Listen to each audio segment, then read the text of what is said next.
Welcome to another edition of the Interview on Radio Now 95.3 FM Lagos. My name is Abiodun Adelore.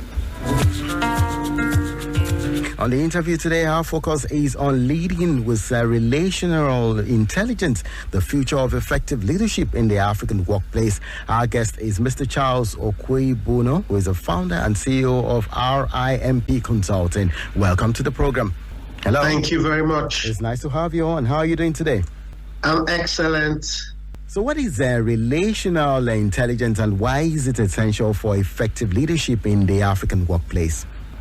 Well, relational intelligence is simply about people intelligence. Okay? What is people intelligence? Your ability to get along with less friction and more progress. That is relational intelligence. So how can leaders develop relational intelligence to build stronger relationships with their teams and their stakeholders? Well, what leaders can do primarily is to know that at the point of leadership, they are like the custodians of not only the emotion, but the behavior of their people. Because I often say that professional skills gets you hired, but it is relational skills that determines whether you stay hired until you are tired or fired. I emphasize to leaders that the executive trainee succeeds by what he does, but the executive director succeeds by what others do. So what should leaders really do in the context? Leaders, in essence, should look at their people as assets. What do you do about assets? You manage assets. What are the first steps you must take to manage an asset? For example, you watch the market. How do you watch the market? Look at those people themselves as people who should feel seen and heard. Does your team feel seen? Do they feel heard? Because really, perception is stronger than reality. When you say, I see you, you're trying to say you matter in the scheme of things. You're trying to say that without you, I don't exist. That's what it means to say, I see you. It means that you are re-echoing the words of John Maxwell, who said, if you're leading and nobody is following, you're just taking a stroll. So, do they feel seen? The next thing. They may feel seen, but do they feel heard? In other words, yes, I see you, you matter. The way to prove it is for their opinion to count. Even in nonsense, there is sense.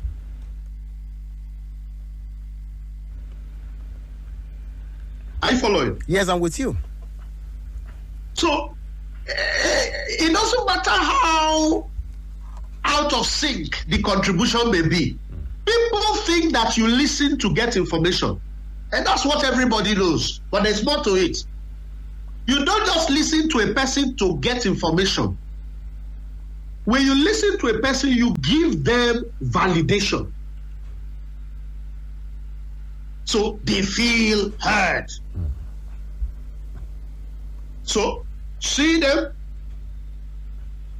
hear them, then yeah, I see you, I hear you, engage them. So they are not working for you, they are working with you. Engagement. Many people are disengaged, even if they are in the same place, the same workplace, the same team, but they are disengaged.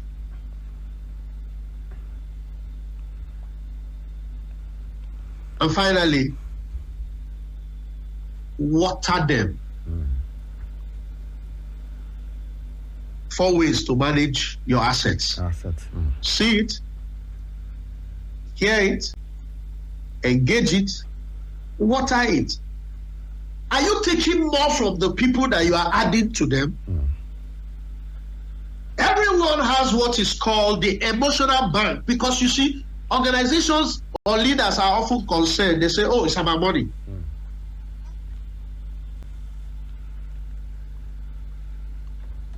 It's not just about money. Emotional bank, commendation, constructive criticism.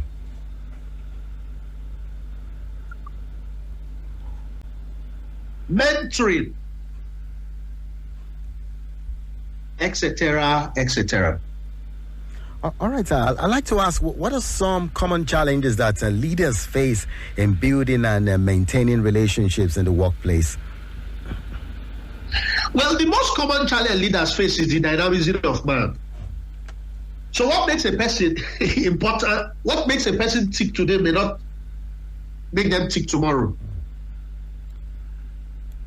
So that's the headache of the leader. He has to constantly navigate through the various complexities and interests of his follower, which is subject to change from time to time based on situations and circumstances. So that's the primary dynamism that is a critical challenge.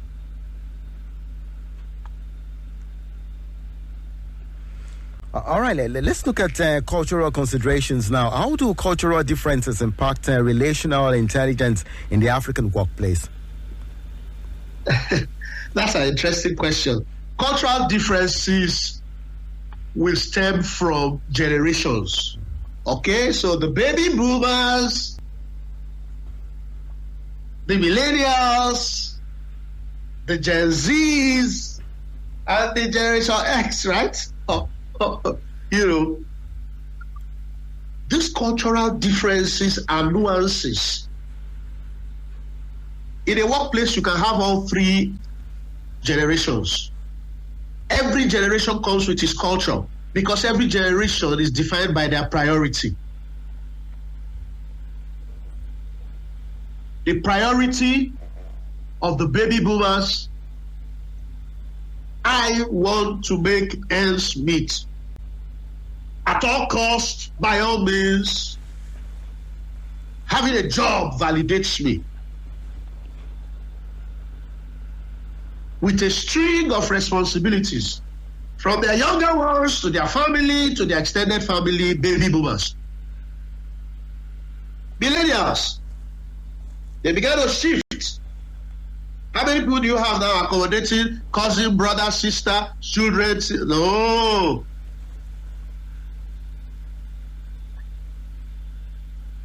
It's about me. How do I rise through the ladder? They are talking about career projection, career path. So if they don't see a future in an organization, they move. But when you get to the Gen Zs, it's about purpose. Do I find purpose here? It's not even about money. So they can sign an offer letter today and resign tomorrow. They feel they always have the backup of the millennial parents or the baby boomer parents. Culture does affect leadership because you now require resilience. A resilience attitude of a leader to navigate through the different cultures in order to meet their primary and secondary needs for the organization to move forward.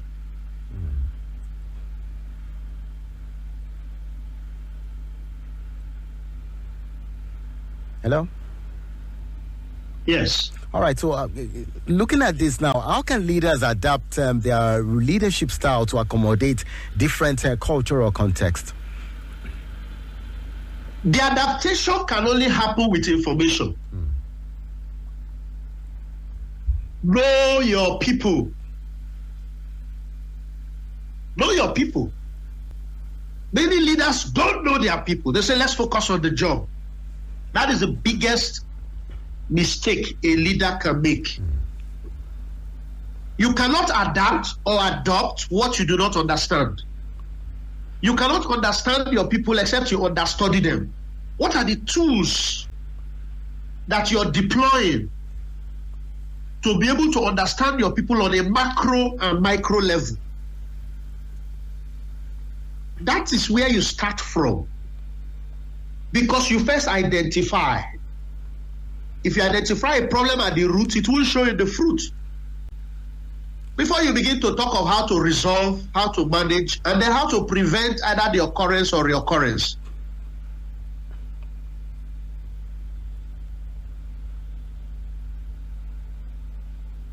So what strategies can leaders use to build their trust and rapport with their teams and their stakeholders?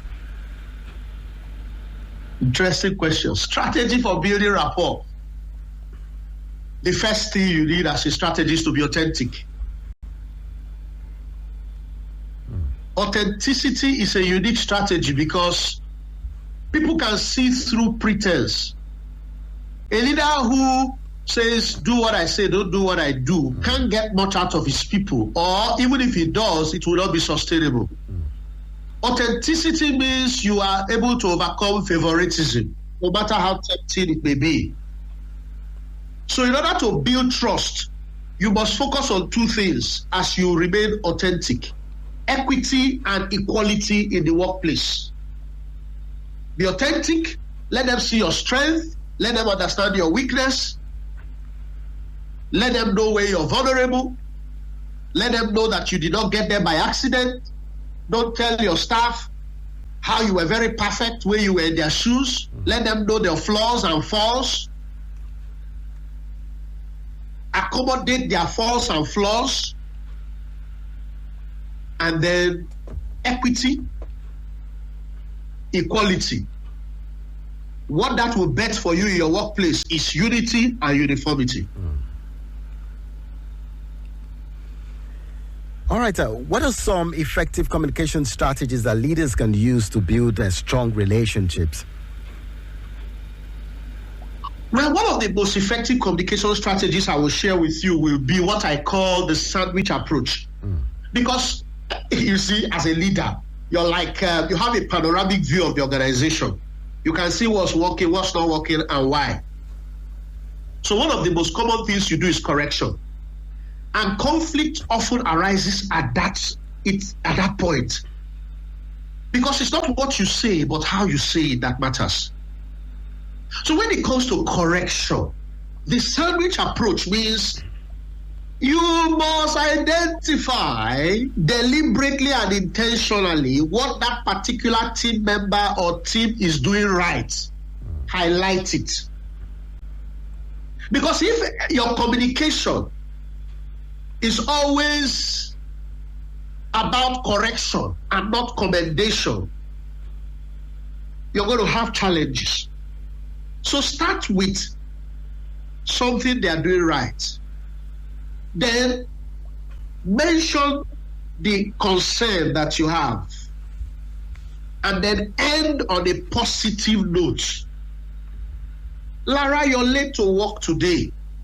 But look at how well dressed you are. Very professionally dressed. Imagine that you come early and you dress well. What a winning combination that will be. That's the role of communication.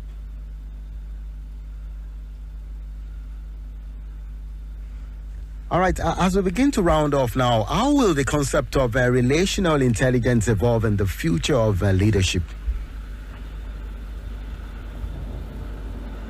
Relational intelligence will never go out of fashion. And this is the reason why. Professional skills minus relational skills is the 21st century workplace time bomb. It is not about whether it will explode, it is about when it will explode. There was a story about a young pilot. His name was Andre Lubitsch. Andre Lubitsch was beginning to lose his sight, and it affected his mental health. You know, for pilots, your sight is very important, right? Yes. However, he didn't disclose this to anybody. But he told his girlfriend, one day I'm going to do something, the whole world will hear about it. And a few years ago, it was reported on CNN, this story on sharing. Andre Lubitsch, as the first officer on a Germanwings airplane, turned the airplane on his head while the captain said he wanted to go and ease himself. Andre Lubitsch turned the plane on his head, crashed it, killed everyone on board. The question that arises is there anything that his captain could have done to notice, or his colleagues could have done, or his managers could have done, his leaders to notice that Andre Lubitsch is no longer himself? Or did they say, no, that's his personal problem, let's focus on the job. He's doing the job well, so let's focus on it. So I want to say that relational skills and relational intelligence will never go out of fashion, because it is actually the foundation upon which any sustainable success can be achieved. I often ask people, they are getting results now, things are working now, I ask them, do you have the structure, or are you building a structure for the future? They'll say yes. I say, okay. Do you have the culture that will support this structure that you're building? And the core of that culture is relational intelligence.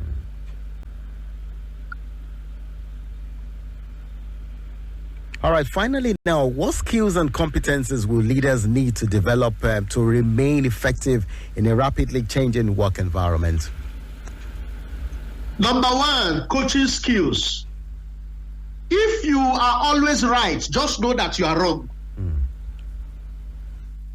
Leaders need to submit themselves to coaching. Bill Gates, the wealthiest man in the world, the most successful organizations prioritize coaching.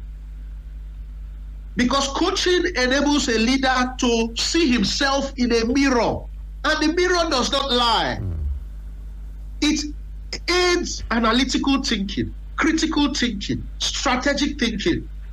So therefore, it means that there is no way whatsoever that a leader can lead sustainably without coaching. So he needs coach. He needs coaching himself. Number two, he needs now to mentor. What are the two ingredients he needs to mentor his people? He needs empathy, and he needs simplicity. He needs to be able to simplify the work, simple ways to solve complicated things.